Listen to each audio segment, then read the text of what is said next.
दोस्तों, अगर इंसान किसी को सच्चे दिल से चाहे लेकिन एक दिन वो शख्स सबसे करीब होते हुए भी उससे दूर चला जाए और ऐसे में वो क्या महसूस करेगा, ये कहानी आपको उसी दर्द का एहसास दिलाएगी। तो चलिए शुरू करते हैं।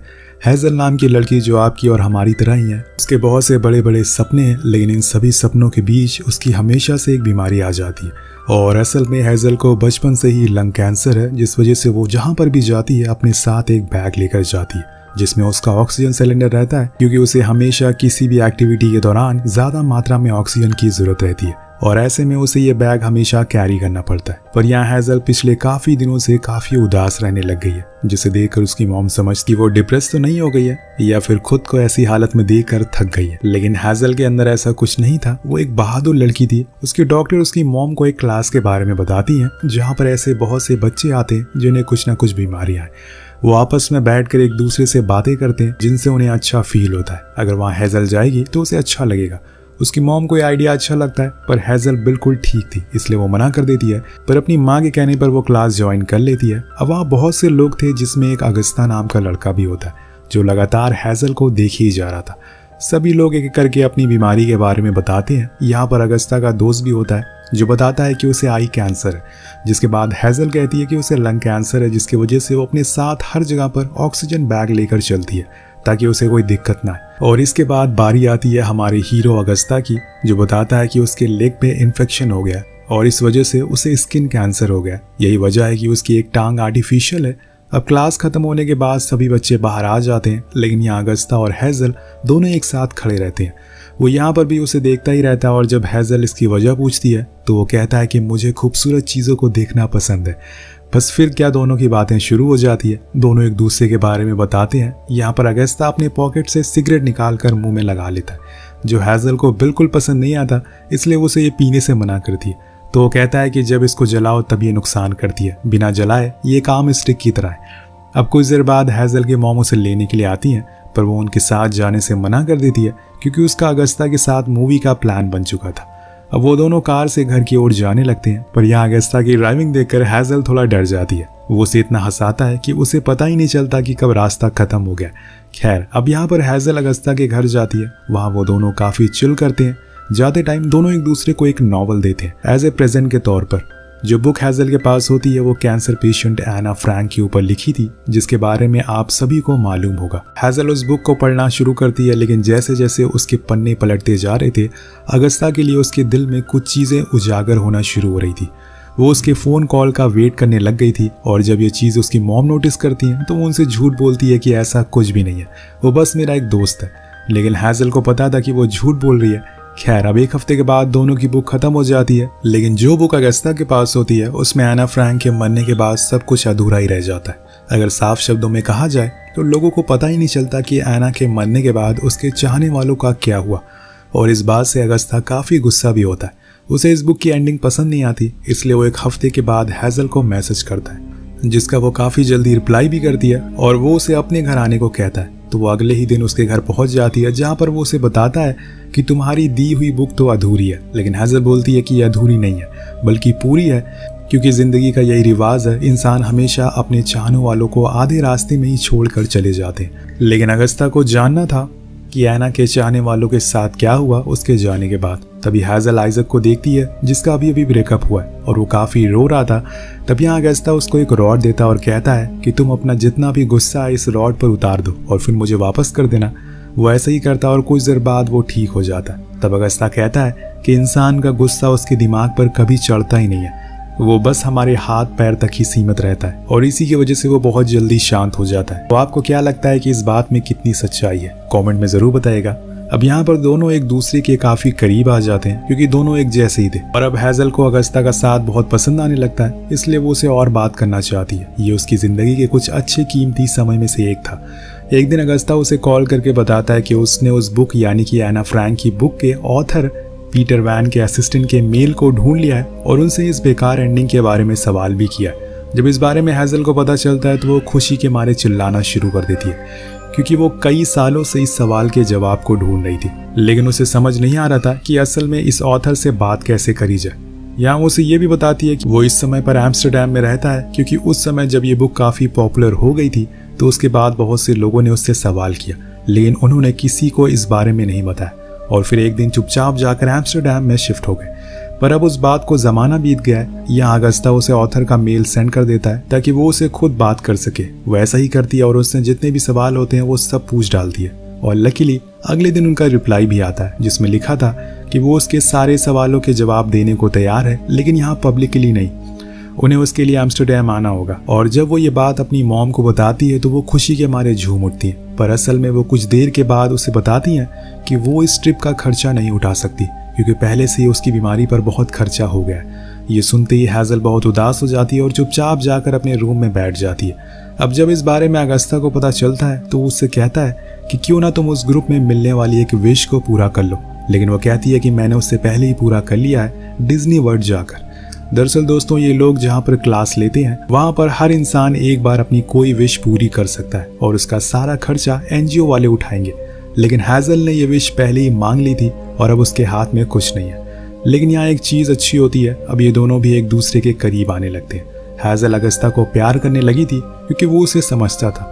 और ऐसे एक दिन जब वो दोनों पिकनिक पर जाते हैं तो वहाँ अगस्ता उसे 2 एम्स्टर्डम की टिकट देकर सरप्राइज देता है, जिससे वो बहुत खुश होती है और उसको गले से लगा लेती है। लेकिन जाने से पहले यहाँ पर हैज़ल को पहले अपने डॉक्टर से पूछना पड़ेगा क्या वो वहाँ पर जाने के लिए ठीक है। और दोस्तों, यहाँ जिस बात का डर होता है वही होता है। डॉक्टर मना कर देती है क्योंकि इतने लंबे टूर के लिए वो अभी रेडी नहीं है। हैज़ल बहुत कोशिश करती है उन्हें समझाने की, लेकिन कोई फायदा नहीं होता। उसके पास टिकट होने के बावजूद वो नहीं जा सकती। अब वो उदास होकर घर आ जाती है और किसी से बात भी नहीं करती। अगस्ता उसे बहुत मैसेज कॉल करता है, लेकिन वो किसी की भी शक्ल नहीं देखना चाहती। और ऐसे में अकेले रहते हुए उसकी एक दिन तबीयत बहुत ज्यादा खराब हो जाती है और रात में उसके मॉम डैड को अचानक से ये बात पता चलती है। वो फौरन उसे लेकर हॉस्पिटल जाते हैं, जहाँ पर उसे एडमिट किया जाता है। कुछ देर बाद अगस्ता भी वहाँ उसे मिलने के लिए आता है, पर उसे मिलने नहीं दिया जाता और इस बात से उसे और घबराहट होने लगती है। उधर डॉक्टर का कहना था कि ज्यादा सोचने और टेंशन लेने की वजह से हैज़ल की ऐसी हालत हो गई है, पर अब वो ठीक है, इसलिए आप इसे घर ले जा सकते हैं। लेकिन घर जाने के बाद भी उसके पास अगस्ता के कॉल आते रहते हैं, लेकिन वो हर बार झूठ कहलवा देती है कि वो सो रही है।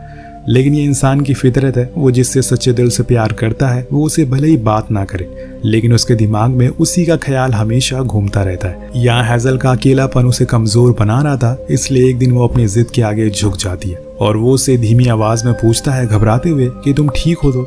और यहाँ से रोते हुए हैज़ल कहती है कि उसे कैसे भी करके एम्स्टर्डम जाना है, लेकिन ये लाइफ उसे जाने नहीं दे रही है। इससे अच्छा है कि मैं मर जाऊं, कम से कम कभी अगले जन्म में मैं तो वहां पहुंच सकूंगी। अब उसकी ये बातें सुनकर अगस्ता समझता है कि हैज़ल के लिए वहां जाना कितना जरूरी है। इसके बाद अगस्ता उसके घर भी आता है उससे मिलने के लिए और दोनों एक अच्छा टाइम स्पेंड करते हैं। पर हैज़ल को ऐसे उदास देखकर उसके डैड अच्छा फील नहीं करते। उनकी बेटी वैसे ही बीमार है और इसलिए वो कैसी भी करके 3 दिन की ट्रिप प्लान कर लेते हैं, लेकिन उसके साथ उसकी मॉम भी जाएंगी। और जब ये बात वो हैज़ल को बताती है तो वो खुशी के मारे रोने लगती है। वो फौरन अगस्ता को मैसेज करती है कि अपना पासपोर्ट तैयार रखो, हम लोग कल ही वहां जा रहे हैं। और आज का दिन हैज़ल के लिए यादगार था। वो पूरी रात नहीं सोती क्योंकि जिस इंसान से वो मिलने के लिए जा रही है वो उसकी जिंदगी के कुछ अहम लोगों में से एक है। खैर, ये लोग अब अपने प्लेन में बैठ जाते हैं और यहाँ अगस्ता का फर्स्ट टाइम था प्लेन में, इसलिए उसे बहुत डर लगता है और वो उसे अच्छा फील कराने के लिए हैज़ल उसे किस कर लेती है, जो कि उसकी मॉम देख लेती है। पर वो उनसे कहती है कि हम सिर्फ दोस्त हैं। यहाँ अगस्ता कहता है कि वो हैज़ल को दोस्त नहीं मानता और शायद वो भी नहीं मानती। अब पूरी फ्लाइट में हैज़ल उसे ही देखती रहती है और वो कभी नहीं चाहती थी कि अगस्ता अब उससे दूर जाए। और फिर कुछ ही घंटों में एम्स्टर्डम आ जाता है। यहाँ जो कुछ भी होगा वो हैज़ल की जिंदगी की किताब में गहरे शब्दों के साथ छप जाएगा। अब वहाँ पहुँचने पर ऑथर ने इनके लिए एक होटल रूम बुक कर रखा था क्योंकि उसे पता चलता है कि हैज़ल एक कैंसर पेशेंट है। इसके बाद वो लोग पहले दिन तो घूमते हैं और फिर रात में एक रेस्टोरेंट में डिनर भी करते हैं। ये उनकी पहली डेट थी जहाँ पर अगस्ता उसे प्रपोज करता है और वो एग्री भी करता है। और वो एग्री करता है कि वो उससे सच्चा प्यार करता है और वो उसके लिए एक दोस्त से बढ़कर है। लेकिन यहाँ हैज़ल काफी इमोशनल हो जाती है क्योंकि वो दोनों ही अच्छे से जानते थे कि उनके पास ज्यादा समय नहीं है, पर उससे कोई फर्क नहीं पड़ता। इसके बाद दोनों अकेले ही वॉक पर जाने लगते हैं, एक अच्छा समय साथ में बिताते हैं। दिन अगले दिन वो टाइम आ जाता है जिसका हैज़ल को बरसों से इंतजार था। जी हाँ, वो दोनों पीटर से मिलने जाते हैं, यानी कि उस बुक के ऑथर से। अब वो उसके गेट पर पहुंचते हैं जहां पर लिडविस, जो कि उनकी सेक्रेटरी है, वो इन दोनों को वेलकम करती है। पर पीटर का घर देखकर ये साफ पता चल रहा था कि उन्हें किसी से बात करने में कोई दिलचस्पी नहीं है, क्योंकि वहां पे हजारों की तादाद में लेटर्स पड़े हुए थे जिसने उन्हें खोला भी नहीं था। खैर, अब यहाँ पर पीटर आता और उनके सामने ही बैठकर शराब पीने लगता है और बहुत ही रूडली उनसे बात करता है। लेकिन हैजल फिर भी उनसे पूछती है कि आखिर उस बुक की एंडिंग में क्या हुआ था, एना के जाने के बाद उसके घर वालों का क्या हुआ। पर यहाँ पीटर उसे बहुत बुरा भला बोलने लगता है और उनके सामने तेज म्यूजिक प्ले कर देता है, जिससे अगस्ता को थोड़ा गुस्सा भी आता है और वो उससे कहता है कि क्या आपने हमें यहाँ पर बेइज्जती करने के लिए बुलाया है। तो वो हैजल से कहता है कि तुम लोग अगर इस बुक से ज्यादा अपनी सेहत पर ध्यान देते तो तुम्हारी ये हालत नहीं होती। वो उसके कैंसर का मजाक भी बनाने लगता है और कहता है कि तुम लोग अपने माँ बाप का पैसा बर्बाद कर रहे हो और इतनी दूर पैसे खर्च करके बस ये जानने के लिए आए हो कि उसके मरने के बाद क्या हुआ। ये सब बेकार की बातें सुनकर हैजल को बहुत बुरा लगता है। वो भी उससे कहती है कि मेरी बीमारी के बारे में मुझे बताने की कोई ज़रूरत नहीं है, मैं सब जानती हूँ।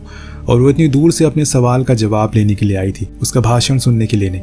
अब वो बाहर जाती है और तभी वहाँ पर लेडविज आती है जो उसे पीटर के बिहेवियर के लिए माफ़ी मांगती है और कहती है कि कुछ हालातों ने पीटर को इस तरह बना दिया है, उसे माफ़ कर दो। क्या तुम मेरे साथ एक वॉक पर चलोगी? क्या पता तुम्हें वहाँ तुम्हारे सवालों का जवाब मिल जाए। अब वो मान जाते हैं और फिर तीनों ही एना फ्रैंक के घर जाते हैं जहाँ पर वो रहा करती थी अपने माँ बाप के साथ। दरअसल दोस्तों, जैसे कि आपको पता ही होगा कि सेकेंड वर्ल्ड वॉर के दौरान हिटलर ने कई सारे ज्यूस को मौत के घाट उतार दिया था, जिसमें से एक 13 साल की बच्ची एना फ्रैंक भी थी। वो एक ज्यूस ऑथर थी जिसने अपने बीते दिनों पर एक बुक लिखी थी और उसे भी कैंसर था जैसे कि इन लोगों को है।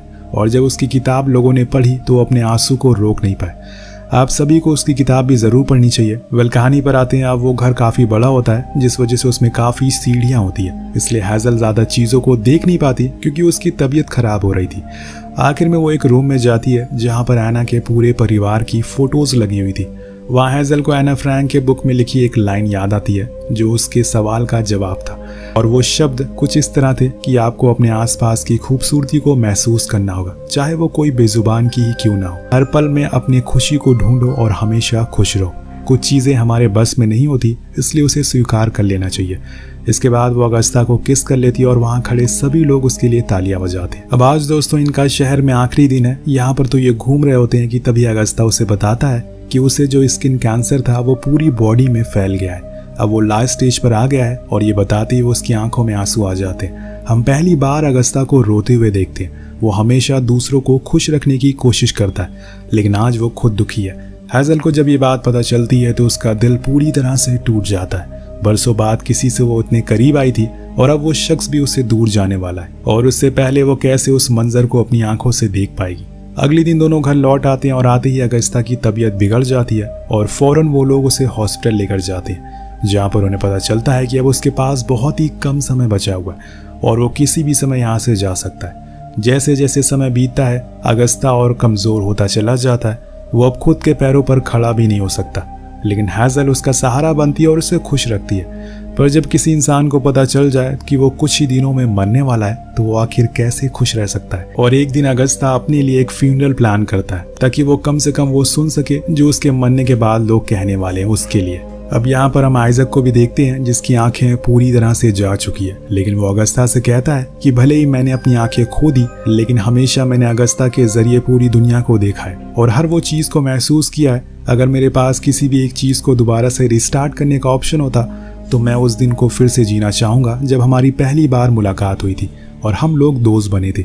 ये सारी बातें सुनकर अगस्ता इमोशनल हो जाता है। पर यहाँ अब हैजल आती है जो एक पेपर पर सब कुछ लिख कर लाई थी। वो बोलना शुरू करती है कि कैसे जब उसने पहली बार उसे देखा था तो वो उसे पूरा ही पागल लगा था, लेकिन उसकी ज़िंदगी के जीने के तरीके ने उसे दीवाना बना दिया। उसने पहली बार किसी को दिल के सबसे करीब रखा, लेकिन शायद गॉड को मेरी खुशी देखी नहीं गई और अब वो उसे भी मुझसे छीन रहे। लेकिन तुम उदास मत हो, मैंने जो वक्त तुम्हारे साथ जिया है वो मैं किसी के साथ शेयर नहीं करूँगी और मैं वादा करती हूँ कि यह हैजल हमेशा से अगस्ता की ही रहेगी। ये मेरा वादा है तुमसे।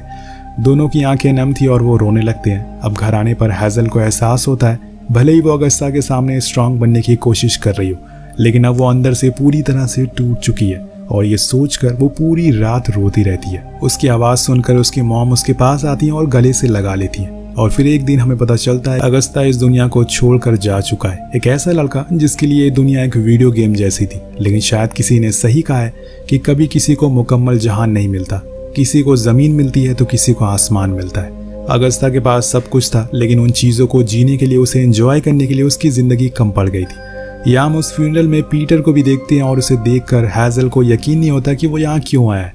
हैजल से बात करने के लिए वो उसकी कार में जाता है, जहाँ वो उसे बताता है कि जो बुक उसने लिखी थी असल में वो उसकी बेटी की कहानी थी। उसका नाम भी आना था और उसे भी आना फ्रैंक की तरह कैंसर था, लेकिन जब वो 8 साल की थी तो वो इस दुनिया को छोड़कर चली गई। और उसने ऐसी एंडिंग इसलिए दी ताकि लोगों को पता चले कि असल जिंदगी में क्या होता है। सब कुछ अधूरा रह जाता है, कुछ पूरा नहीं होता। कुछ लोगों के लिए समय रुक जाता है जब उनके चाहने वाले उनके सामने उनसे दूर चले जाते हैं। और अब यहाँ पर भी वो शराब पीता है जो कि हैज़ल को बिल्कुल पसंद नहीं आता, इसलिए वो उसे कार से उतरने को बोलती है, पर जाते जाते वो उसे एक लेटर देता है जिसे वो अपने पास रख लेती है। कुछ दिन बाद जब हैज़ल आइजैक से मिलती है तो वो उसे बताता है कि अगस्ता की लास्ट विश थी कि वो उसके फ्यूनरल पर आए और तुम्हें अपने सवाल का जवाब मिल सके। उसने तुम्हारे लिए एक आर्टिकल भी लिखा था और उसमें उसने तुम्हारे बारे में बहुत सी बातें लिखी थी, लेकिन उसे पूरा करने के लिए उसे सही वर्ड नहीं मिल रहे थे, इसलिए उसने वो आर्टिकल पीटर को भेजा ताकि वो उसे पूरा कर दे। अब ये सुनते ही हैज़ल भागती हुई अपनी कार में जाती है और उस लेटर को पढ़ने लगती है जो उसे पीटर ने दिया था। और ये वही आर्टिकल था जो अगस्ता ने लिखा था, जिसमें लिखा था कि वो हमेशा उसके साथ का शुक्रगुजार रहेगा। वो हमेशा ऐसे ही इंसान की तलाश में था जो उसकी कमजोरी को ठीक कर सके।